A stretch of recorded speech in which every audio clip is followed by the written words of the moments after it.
Good morning, and welcome to Chapel Chat. I'm Pastor Kevin Little, and this is the food pantry at Rantoul First United Methodist Church. Maybe we should name this Pantry Chat instead. Anyhow, I'm down here in the pantry today because we're finally getting ready to launch our pantry this Saturday, December 18th.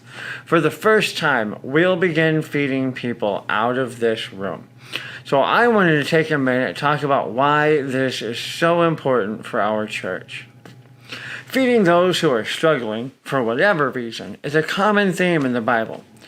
In the book of Ruth, we see Ruth gathering up the bits of grain that are being left behind by the field workers so that they could have food. This was done intentionally in observance of the Mosaic law from Leviticus 23:22. When you reap the harvest of your land, moreover, you shall not reap to the very edges of your field, nor gather the gleaning of your harvest. You were to leave them for the needy and the stranger. That finishes with the statement, I am the Lord your God, reminding them who was in charge. Because the nation of Israel was commanded by God to make sure that they provided for those who needed help.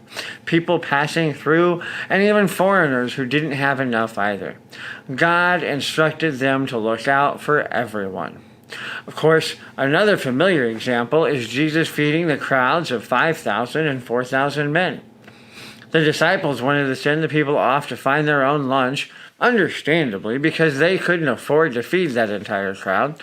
But they also kind of had this attitude that the crowd should have planned their day better and brought their own food. After all, the disciples had. Except if you read John 6, the disciples didn't even have food of their own, and Jesus used the bread and fish that a young boy had brought for his own lunch.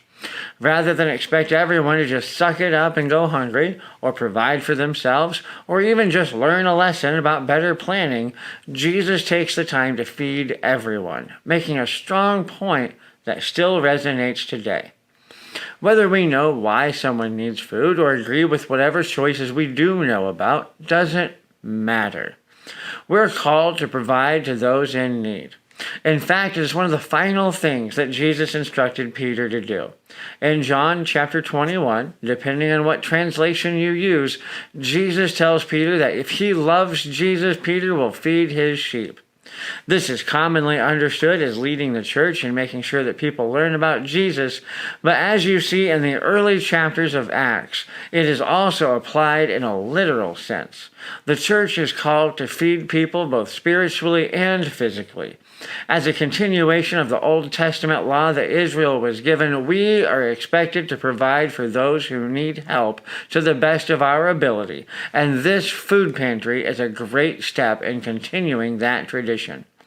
It's also a hands-on mission, meant to engage the church with the people around us. It gives us a way to step out of our own comfort zones and take some time to actually help the people around us. And those are just a few reasons why this ministry is so incredibly important for our church.